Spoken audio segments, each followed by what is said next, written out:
안녕하세요. 해조톡TV의 벵골호랑입니다.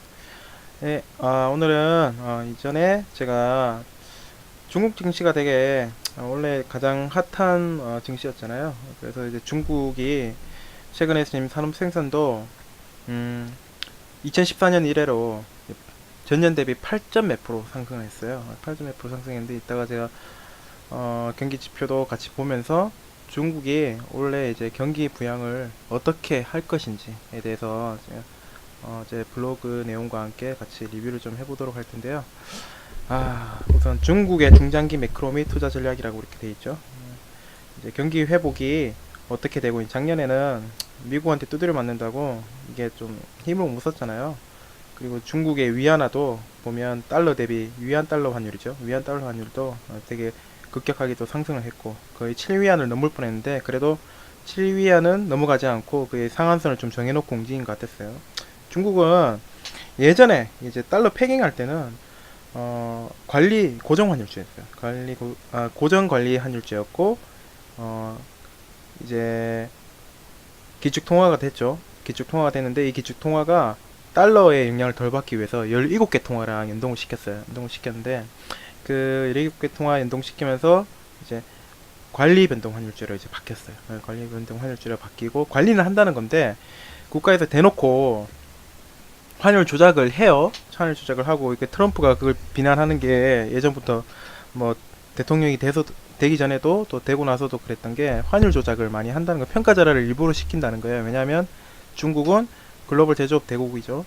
제조업 대국이니까 이제 수출로 이제 가격 경쟁력을 갖추고 또 위안화가 계속 강해져야 정상이죠. 왜냐하면 천문학적인 그런 수출을 통해 수출 아니면 뭐 GDP 대비 낮은 정부 부채, 물론 민간 부채는 높아요.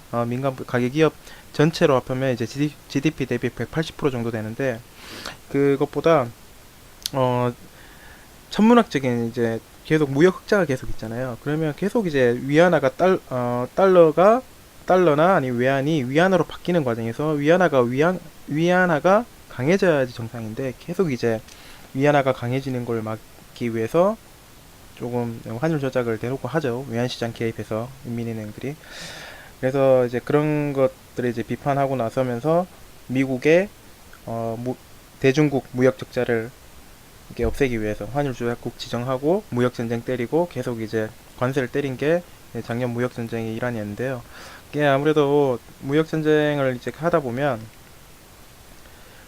미국의 적자액이 줄어야 되는데 작년에 적자액이 최대치였어요. 역사적으로 최대치였는데 그 무역 흑자를 메꾸기 위해서 그렇게 관세를 때려도 결국은 이제 까놓고 보니까 이제 수치는 줄어들지 않고 아예 무역 전쟁을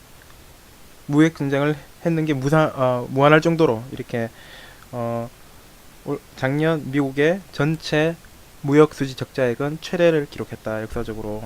그래서 근데 중국은 이제 경기 둔화가 된 것도 맞죠. 서로 이제 뭐 중국이라고 이렇게 영향을 안 받은 건 아니죠. 안 받은 건 아니니까 중국도 증시도 하락하고 거시 경제 지표도 이 보시면 아시겠지만 2018년 4월부터 계속 이제 하락했던 거 제조업 지수인데 2019년 1월은 거의 1월에는 이제 12월부터 50 미만으로 떨어져서 수축 국면으로 들어갔다가 드라마틱하게 또 이제 반전을 또 하기 시작하죠. 2월달부터 중국 제조업 지수가 확장 국면을 이렇게 전환한 게 이제 이렇게 보이고요.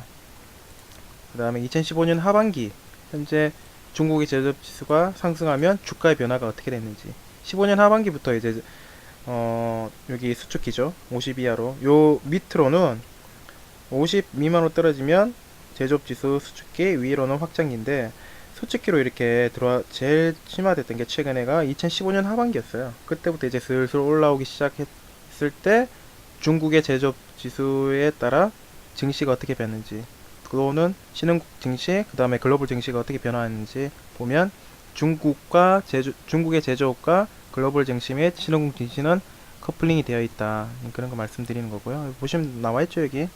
연초 이후 계속 상승했는 게 이제 신흥국 지수가 이제 상승하고 있는 건데 중국의 제조업 지수가 이렇게 확장 국면인 것도 있고 작년에 1년 동안 하락했던 거를 이제 보상하기 위한. 하락이 깊으면 또 상승도 이제 크게 또 나오죠. 그래서 제조업 지수가 다시 50을 넘어서 지난 10년간 이제 제조업 지수하고 신흥국 지수 또는 중국 증시가 어떻게 커플링 되었는지 그런 거는 이제 실제로 중국의 증시를 보면 알 수 있죠. 잠깐 한번 볼까요? 지금 중국 상해 증시가 지금 몇 포인트죠? 잠깐 지금 30 몇 프로까지 올랐어요. 36% 정도 올랐어요. 연초 대비 36% 올랐는데 지금 약간 좀 조정 중이죠. 조정 중이고 지금 51선에 지금 다다르고 있죠. 51선에 다다르고 있고 신흥국 지수도 중국 지수에 따라 조금 이제 조정을 받을 것 같아요. 그만큼 또 올랐으니까. 그래서 중국의 핵심 매크로는 이래요. 지금 사회융자 총액도 지금 조금씩 이제 2월달에 증가하는 거 보이죠. 은행권 대출도 지금 이미 증가하고 있죠. 2018년 중순부터 이미 은행권 대출은 주식에 뭐 하락하든 말든 은행권 대출이 계속 증가하고 있고요. 인프라 대출, 인프라 투자 증가하고 있고, 그 다음에 PMI 제조업 지수 중에 신규 주문이라고 이제 포함이 돼 있어요. 신규 주문은 이제 제조업 지수의 선행 지수인데, 이 신규 주문 지수가 51.6으로 3월달에 이제 기록한 것. 그 다음에 주택거래 면적은 전년 대비 마이너스였다가 이제 플러스로 이제 전환하려고 지금 앞두고 있어요. 자동차는 지금 약간 중국 자동차 시장 약간 성숙 단계에 좀 들어가서 너무 지금 뭐라 해야 될까, 판매량이 거의 2,900만 대 정도 되거든요. 2,900만 대 정도 되는데 이 자동차 판매량이 계속 증가해 오다가 이제 2018년도에 경기 둔화되고 이제 소비가 조금 둔화되면서 이렇게 하락했던 거죠. 자동차 판매는 다시 한번 좀 올라오려면 이제 소비가 회복되거나, 내구재잖아요. 내구재 중에 가장 큰 가격을 자랑하는 자동차인데 이게 결국 소비와 경기가 좀 회복돼야지 이제 올라갈 수 있다. 그래서 이제 중국의 통화 완화 및 경기 부양의 정책 중장기 효과라고 되어 있는데요. 이게 연초 이후에는 조금 경기 부양책을 이제 내놓고 이제 그 중반기, 후반기, 그 다음에 이렇게 넘어가게 되면 결국 이제 실물 경제로 반영하게 되는데, 그게 어떤 근거냐, 어떤 근거로 지금 움직이냐 이거죠. 미중 무역 분쟁 협상 계속 지금 하고 있고, 정부가 이제 중국 제조 2025조 보조금 정책을 충분히 이제 퍼주는 것보다 이제 좀 더 조절해서 이제 퍼주겠다는 거예요. 조절해서 충분히 수정할 수 있고, 이제 그 다음에 무역 전쟁으로 인한 자본시장 개방이죠. 금융 서비스업 추가 개방과 일부 제조업에 대한 희생을 감내한다는 거. 이제 조금 너무 퍼주기보다는 미국 눈치를 보면서 이렇게 좀 퍼줘야 돼요. 앞으로는. 그래서 이제 1, 4분기 때는 통화 완화나 이제 재정 정책들이 이제 좀 더 적극적으로 가져갈 예상이고요. 이런 것들이 이제 실무 경제에 퍼지게 되면 결국은 매크로 자체 지표가 좀 긍정적으로 변하죠.